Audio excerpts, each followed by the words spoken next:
Assalamualaikum warahmatullahi wabarakatuh. Iblis dikhianati cucunya sendiri, kembali menyembah Allah SWT dan mendatangi para nabi dan rasul. Ada sebuah riwayat yang menceritakan tentang taubatnya keturunan iblis yang hidup sejak zaman Nabi Adam alaihissalam hingga Nabi Muhammad sallallahu alaihi wasallam. Dan ia juga kerap mencela cara dakwah para nabi terdahulu. Kisah ini berasal dari riwayat Abu Nuaim dan Al-Baihaqi dari Sayyidina Umar bin Khattab radhiyallahu anhu, sebagaimana dikutip dari buku Berbuat Dosa Tapi Masuk Surga karya Muhammad Akram. Sayyidina Umar bin Khattab radhiyallahu anhu mengatakan, ketika kami sedang duduk bersama Rasulullah sallallahu alaihi wasallam di suatu tempat di Gunung Tihamah, tiba-tiba muncul seorang lelaki tua sambil memegang tongkat. Dia kemudian mengucapkan salam kepada Rasulullah sallallahu alaihi wasallam. Kemudian Rasulullah sallallahu alaihi wasallam pun bertanya, "Siapakah engkau?" Dia menjawab, "Aku Hamah bin Hashim bin Luqais bin Iblis." Setelah mendengarkan namanya, kemudian Rasulullah sallallahu alaihi wasallam bertanya lagi, "Engkau dan Iblis berjarak hanya 2 keturunan. Berapa lama waktu yang engkau lalui antara 2 jarak itu?" Hamah menjawab, "Ya Rasulullah, usia dunia ini hampir punah, kecuali tinggal sedikit lagi saja. Pada malam ketika Qabil membunuh Habil, aku masih anak-anak. Meskipun demikian, aku sudah diperbolehkan merusak makanan dan memutuskan hubungan perkawinan." Kemudian Rasulullah SAW bersabda, "Alangkah buruknya perbuatan orang tua yang dikutuk dan anak muda yang diajarinya." Kemudian Hamah pun berkata, "Ya Rasulullah, janganlah engkau sebutkan hal itu lagi, karena sesungguhnya aku sudah bertaubat kepada Allah SWT." Hamah melanjutkan, "Ya Rasulullah, aku pernah bersama Nabi Nuh alaihissalam di masjidnya dan bersama beberapa orang yang beriman dari kaumnya. Dan aku juga mencela cara beliau menyampaikan dakwah kepada kaumnya, sehingga dia pun menangis dan aku juga turut menangis. Aku juga termasuk orang yang menyesal atas perbuatan itu, dan aku berlindung kepada Allah SWT agar tidak termasuk orang-orang yang jahil. Ya Rasulullah, aku juga mengatakan kepada Nabi Nuh alaihissalam, 'Wahai Nuh, aku termasuk orang yang bersahabat dengan pembunuhan yang dilakukan Qabil yang menumpahkan darah orang yang berbahagia dan mati syahid dari anak Adam. Apakah menurutmu taubatku masih dapat diterima?'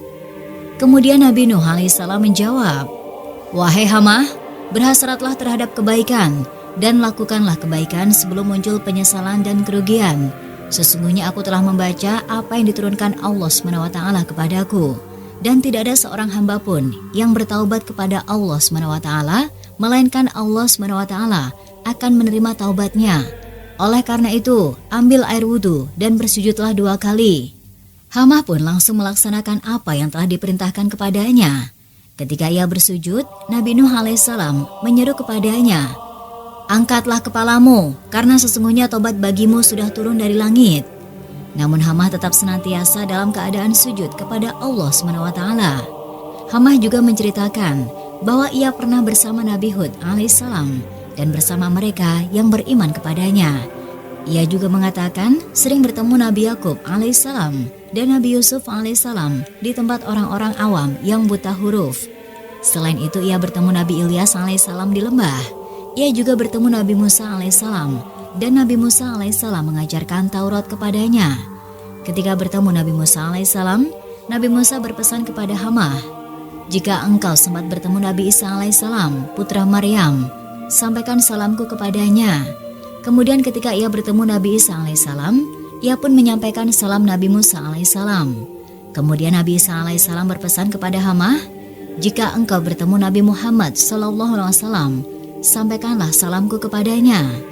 Setelah mendengar perkataan Hamah yang bertemu dengan para nabi terdahulu dan pesan ucapan salam dari Nabi Isa alaihissalam yang disampaikan Hamah, Rasulullah SAW kemudian memandang ke arah yang jauh. Kemudian Rasulullah SAW menangis dan berkata salam atas Nabi Isa alaihissalam selagi dunia masih ada, dan salam atasmu, wahai Hamah, di atas amanah yang telah engkau sampaikan kepadaku. Kemudian Hamah pun mengatakan, "Wahai Rasulullah, lakukanlah sebagaimana yang pernah dilakukan oleh Nabi Musa alaihissalam kepadaku, yakni beliau mengajarkan aku kitab Taurat." Kemudian Rasulullah SAW pun membacakan kepadanya surah Al-Waqiah, Al-Mursalat, An-Naba, At-Takwir, Al-Ikhlas, Al-Falaq, dan surah An-Nas. Sayyidina Umar bin Khattab radhiyallahu anhu berkata bahwa ia tidak tahu apakah Hamah keturunan iblis yang bertobat itu masih hidup atau sudah meninggal dunia. Karena ketika ucapan terakhir dari Rasulullah SAW kepada Hamah adalah menanyakan apa yang ia butuhkan setelah itu. Rasulullah SAW tidak berbicara apa-apa lagi sampai mereka berpisah.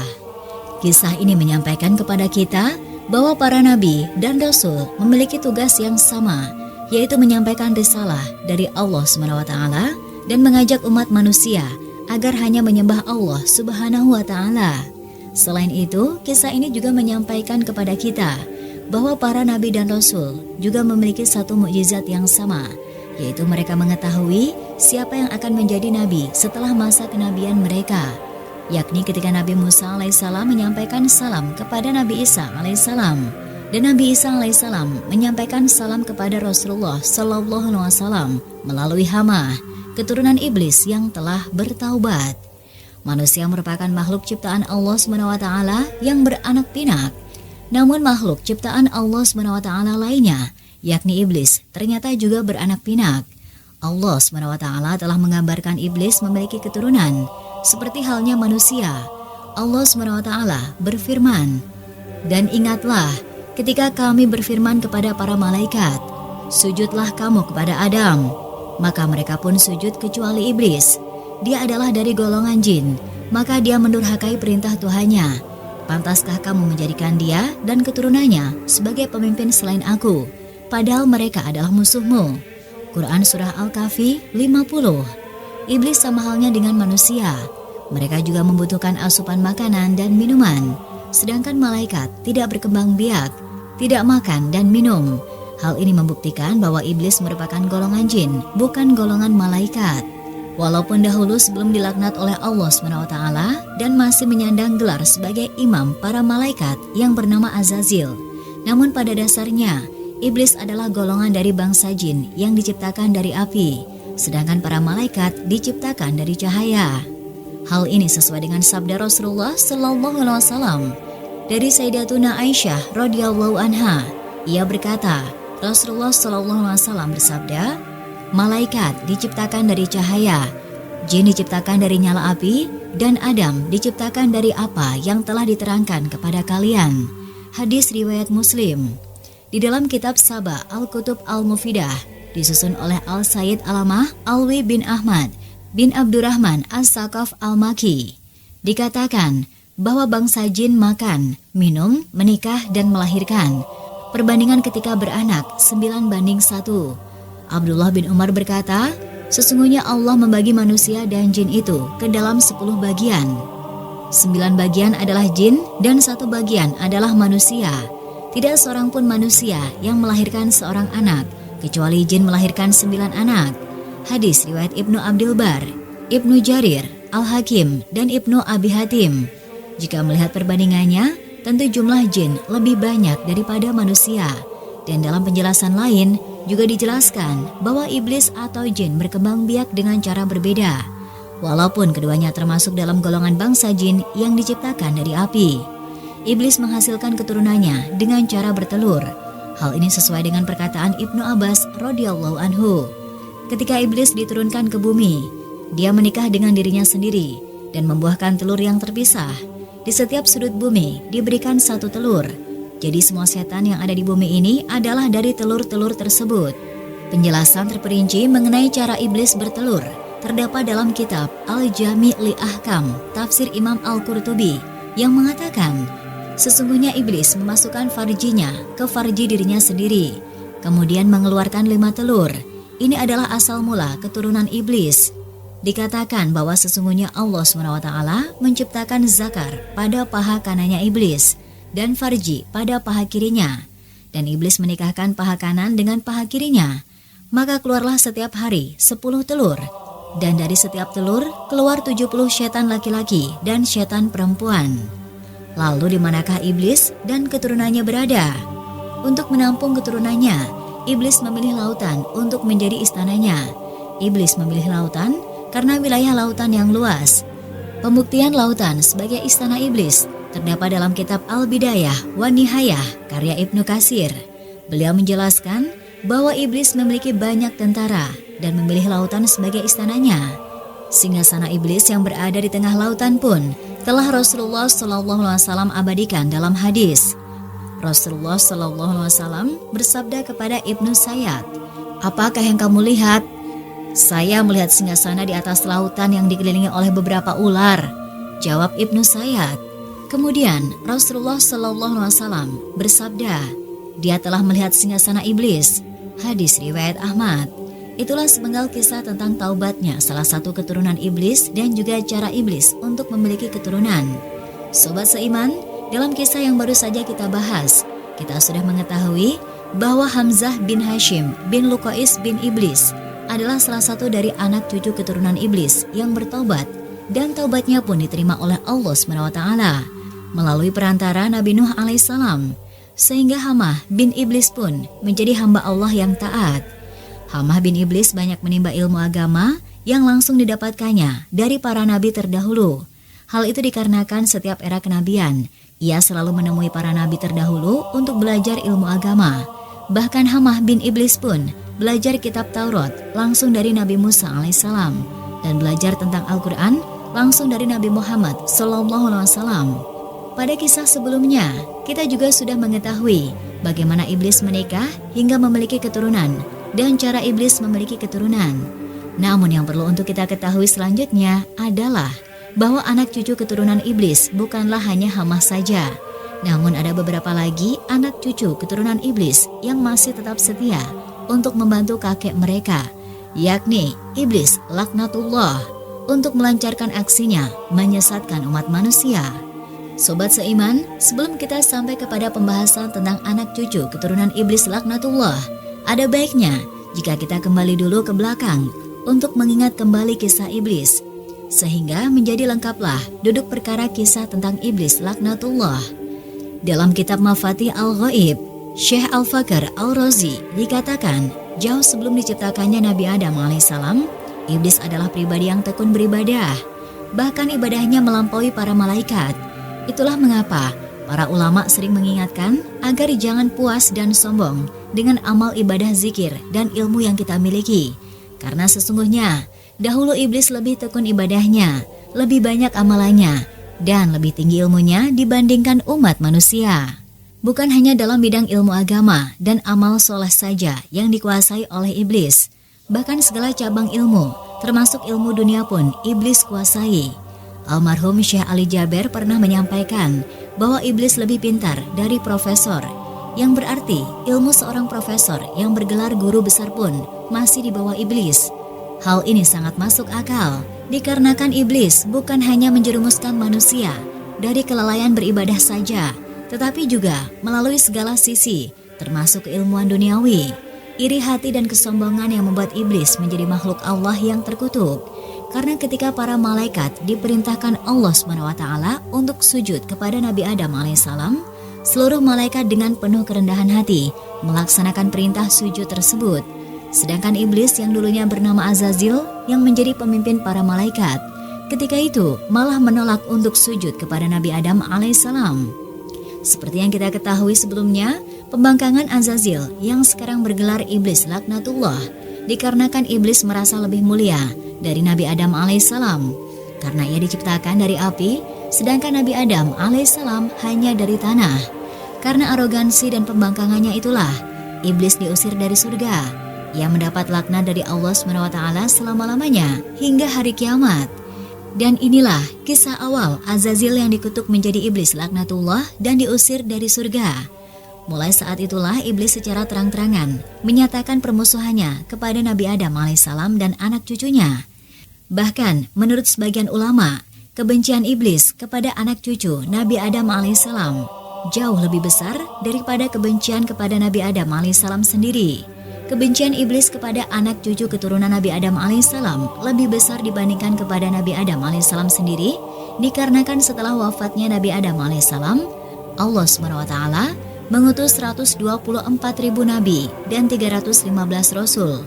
untuk mengajak umat manusia yang berstatus sebagai anak cucu keturunan Nabi Adam alaihissalam agar tidak terjerat tipu daya iblis dan hanya menyembah Allah SWT dengan beribadah dan berbuat amal kebaikan. Di dalam hadis Imam Ahmad, Abu Umamah berkata, "Aku bertanya, ya Rasulullah, ada berapakah jumlah nabi?" Rasulullah SAW bersabda, "Nabi ada 124.000 dan di antara mereka ada para rasul sebanyak 315 rasul. Mereka sangat banyak."